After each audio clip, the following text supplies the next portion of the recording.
এই দুনিয়ার সুখ আনন্দকে নষ্ট করে দেয় বার্ধক্য। মানুষ বুড়ো হতে চায় না। দেখবেন যে দাড়ি যার একটু সাদা হয়ে গেছে কত ভাবে ওইটার একটু লুকিয়ে রাখার ট্রাই করে, আছে না নাই? হ্যাঁ, এটারে কলপ দেয়, এটার কেউ মেহেদি দেয়, এটারে কেউ কেটে কুটে। এই যে আমারও তো পাকতেছে এদিক দিয়ে, এ তো আজ থেকে 5 বছর আগেও তো কুচকুচে দাড়ি ছিল, চুল ছিল, রং ধরা যৌবন জং ধরে শেষ। এই তো জীবন, this is the circle of life. এটাই লাইফ। এই যে পাকতেছে এইখানে পাকতেছে, দিস ইজ লাইফ। তো মানুষ বুড়ো হতে চায় না। এখন দেখবেন যে অনেক শ্যাম্পু বেরোইছে, শ্যাম্পু অ্যান্টি এজিং শ্যাম্পু। কি এজিং? Anti ageing. ক্রিম বের হয়েছে, ক্রিম অ্যান্টি এজিং ক্রিম। এটা বলে অ্যাট্রাকশন লাগায় আর কি, যে এটা মাখলে মানুষ আর বুড়ো হয় না, এই শ্যাম্পু দিলে মানুষ আর বুড়ো হয় না। ভারতের একজন ধনকুবের আছে, নাম শুনেছেন না? মুকেশ আম্বানি। ওনার স্ত্রী নীতা আম্বানি, আমি একটা নিউজে দেখলাম যে তিনি গোল্ড ওয়াটার খেয়েছেন। 1 বোতল গোল্ড ওয়াটারের দাম মোস্ট লাইকলি $60,000, $60,000 1 বোতল গোল্ড ওয়াটার। কেন? এটা খেলে বার্ধক্যের ছাপ নাকি চেহারায় লাগে না। কিন্তু মানুষ যতই বয়স ধরে রাখতে চাক এই দুনিয়ার জামিনে, সে কি তার বয়স লুকাতে পারে? আমার কলিজা টুকরা সিলেট, আওয়াজ করে বলেন, এই দুনিয়ার জীবনে বয়সকে ধরে রাখা যাবে? আপনি অমর হবেন জান্নাতে, চির সুস্থ হবেন জান্নাতে। আপনি যদি চির যৌবন থাকতে চান, চির যুবক, এটা পাবেন জান্নাতে। সুবহানাল্লাহ বলেন। ওই জান্নাতে আপনি যেতে চান তো? চান? বদরের ময়দানে এই পাশে কোরাইশ, এই পাশে মুসলমানেরা, বিশ্বনবী জালামাই ভাষণ দিলেন, বললেন কুমু ইলা জান্নাতিন আরদুহাস সামাওয়াতি ওয়াল আরদ উইদ্দাত লিল মুত্তাকিন। ও আমার সাহাবারা, ওই জান্নাতের দিকে ছোট, যেই জান্নাত আকাশ জমিন বিস্তৃত। তোমরা দেখতে পাচ্ছ এটা বদরের ময়দান না, এটা আল্লাহর জান্নাত। আওয়াজ করে পড়েন আল্লাহু আকবার। বিশ্বনবী বললেন ছোট ওই জান্নাতের দিকে, যে জান্নাতের বিস্তৃতি আকাশ জমিন বিস্তৃত। বিশ্বনবীর এই কথা শোনার পরে এক আনসারী সাহাবী সাইয়েদনা উমাইর ইবনুল হুমাম রাদিয়াল্লাহু তাআলা আনহু খেজুর খাচ্ছিলেন। তিনি বিশ্বনবীর দিকে তাকিয়ে কথা শুনছেন আর খেজুর খাচ্ছেন। যখন বিশ্বনবী বললেন জান্নাতের দিকে ছোট, যে জান্নাত আকাশ জমিন বিস্তৃত, বিশ্বনবীর কথা শোনা মাত্র সাইয়েদনা উমাইর ইবনুল হুমাম বললেন বাহ বাহ। কি বললেন? বাহ বাহ, মানে চমৎকার, মাশাআল্লাহ, চমৎকার। আমরা ইদানিংকালে চমৎকার কিছু দেখলে ইংরেজিতে বলে ফেলি না, ওয়াও ওয়াও, বাহ বাহ, মাশাআল্লাহ। বিশ্বনবী বললেন মা ইয়াহমিলুকা আলা কওলিকা বাহ বাহ ইয়া উমাইর। ও উমাইর, আমার এই কথা শুনে তুমি কেন বললা বাহ বাহ, চমৎকার চমৎকার কেন বললা? সাইয়েদনা উমাইর ইবনে হুমাম রাদিয়াল্লাহু তাআলা আনহু বললেন ইয়া রাসূলুল্লাহ, আপনার এই কথা শুনে আমি বড্ড খুশি হয়েছি, আর আমি প্রত্যাশা করছি আমি যদি ওই জান্নাতের মালিক হতে পারি তাহলে কতই না ভালো হতো। সুবহানাল্লাহ বলেন। বিশ্বনবী বললেন ছোট এই জান্নাতের দিকে, যে জান্নাত আকাশ জমিন বিস্তৃত। আপনার এই চমৎকার মুখনিসৃত কথা শুনে আমার হৃদয়ের মধ্যে জান্নাতি হওয়ার বাসনা জেগে উঠলো, এজন্য বলেছি বাহ বাহ, আমি যদি ওই জান্নাতে যেতে পারতাম কতই না ভালো হতো। উমাইরের কথা শুনে বিশ্বনবী বললেন ঠিক আছে উমাইর, জান্নাতে ঢোকার জন্য, এই জান্নাতের অধিবাসী হওয়ার জন্য যেহেতু তোমার এত আকাঙ্ক্ষা, আমি বলে দিলাম আনতা মিন আহলিহা, তুমি আল্লাহর ওই জান্নাতের অধিবাসী হবা। যাও উমাইর, তুমি ওই জান্নাতের অধিবাসী, ওই জান্নাতে তুমি ঢুকবা, তুমি জান্নাতি। তার মানে সহজ কথায় তুমি জান্নাতি। সুবহানাল্লাহ বলেন।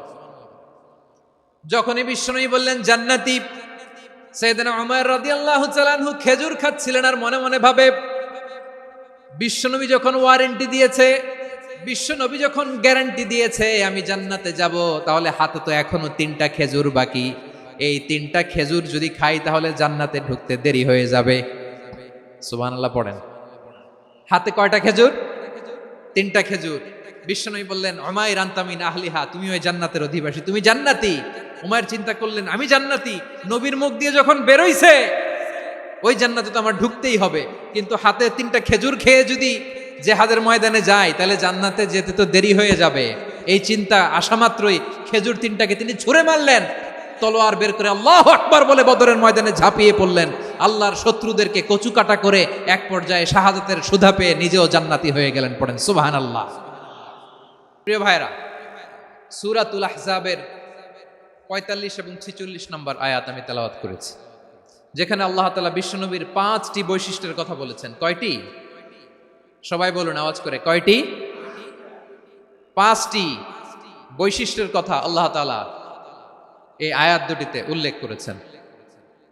বিশ্বনবী সাল্লাল্লাহু আলাইহি ইসলামের জীবনী, ওনার বায়োগ্রাফি নিয়ে কথা বলাটা দুষ্কর, কারণ এটার কোনো শেষ নাই, কুল নাই, কিনারা নাই, বিয়ন্ডলেস, বাউন্ডলেস, বটমলেস। সুবহানাল্লাহ বলেন। কারণ তিনি তো এমন নবী যিনি হ্যাঁ বললে এটা শরীয়তে হালাল হয়ে যায়। নবীর মুখ দিয়ে যদি বের হয় হ্যাঁ, নাম, ইয়েস, তাহলে এটা হালাল। ঠিক কিনা বলেন? এ নবীর মুখ দিয়ে যদি না বের হয় যে না, নো, তাহলে এটা শরীয়তে হারাম হয়ে যায়। কেমন নবী আমরা পেয়েছি, যিনি হ্যাঁ বললে হালাল, না বললে হারাম, যিনি সাব্বাবা, এই আঙ্গুলি উপরের দিকে উঁচু করলে চাঁদ ভেঙে 2 টুকরা হয়ে যায়, যে নবী জমিন থেকে পা উঁচু করলে আল্লাহর আরশে মেরাজে চলে যায়, এমন নবীর উম্মত আমরা হয়েছি। যে নবীকে বাদ দিলে কোরআন বোঝা যায় না, কারণ এ নবীর উপরই কোরআন নাজিল করেছে কে? এ নবীকে বাদ দিলে হাদিস বোঝা যায় না, কারণ হাদিস তো এ নবীর মুখনিসৃত পবিত্র বাণী। সুবহানাল্লাহ পড়েন। এ নবীকে বাদ দিলে জান্নাত চিনা যায় না, কারণ জান্নাত তিনি চাক্ষুষ দেখে এসে আমাদেরকে মেরাজ শেষে বর্ণনা করে শুনিয়েছেন। এ নবীকে বাদ দিলে জাহান্নাম চেনা যায় না, এ নবীকে বাদ দিলে আমার রবকে চেনা যায় না। ঠিক কিনা বলেন?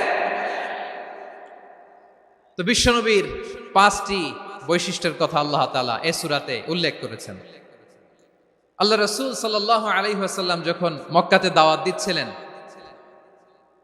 মক্কার কুরাইশরা নানাভাবে বিষ্ণু ঈসা ইসলামকে কষ্ট দিচ্ছিল, নানাভাবে ট্যাগিং করছিল, মিথ্যা অপবাদ দিচ্ছিল। কখনো কখনো তারা বিশ্বনবীকে বলছিল মিথ্যাবাদী, কাযযাব।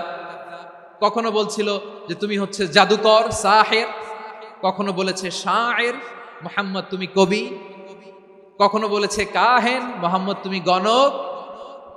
এবং কখনো বলেছে মুহাম্মদ তুমি হচ্ছে মাজনুন, মানে পাগল। আওয়াজ করে সবাই পড়ুন নাউযু বিল্লাহি মিন যালিক। তাহলে বিশ্বনবীকে মৌলিকভাবে এই 5টি অপবাদ দিয়েছে। আমার কলেজা টুকরা সিলেটের ভাইরা, বিশ্বনবীর ব্যাপারে মিথ্যা অপবাদ মৌলিকভাবে দিয়েছে কয়টি?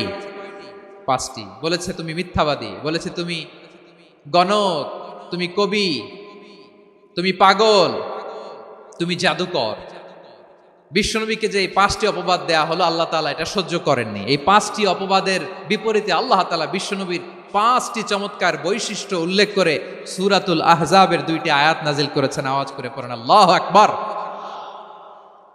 5টি চমৎকার বৈশিষ্ট্য সূরাতুল আহজাবের ভেতরে রব্বুল আলামিন উল্লেখ করে আমাদেরকে জানিয়ে দিচ্ছেন, ইয়া আইয়ুহান নাবিয়্যু ইন্না আরসালনাকা শাহিদান ওয়া মুবাশশিরান ওয়া নাযীরা ওয়া দাঈয়ান ইলাল্লাহি বিইذনিহি ওয়া সিরাজাম মুনীরা। পড়েন আল্লাহু আকবার। রব্বুল আলামিন ডেকে বলেন, ও নবী, নিশ্চয় আমি আপনাকে সাক্ষ্যদাতা রূপে প্রেরণ করেছি, সুসংবাদদাতা রূপে প্রেরণ করেছি, সতর্ককারী রূপে প্রেরণ করেছি, আল্লাহর দিকে আহ্বানকারী রূপে প্রেরণ করেছি, আর আলো দানকারী চেরাগ রূপে, প্রদীপ রূপে প্রেরণ করেছি। পড়েন সুবহানাল্লাহ। 5টা বৈশিষ্ট্য। 1 নম্বরে আল্লাহ তাআলা বললেন, হে নবী, নিশ্চয় আমি আপনাকে সাক্ষ্যদাতা হিসেবে প্রেরণ করেছি। সাক্ষ্যদাতা, বিষ্ণু ঈসা ইসলাম সাক্ষ্য দিবেন, এজন্য শাহিদ। শাহিদ মানে সাক্ষ্যদাতা। আওয়াজ করে বলুন, শাহিদ মানে কি? তিনি সাক্ষ্য দিবেন।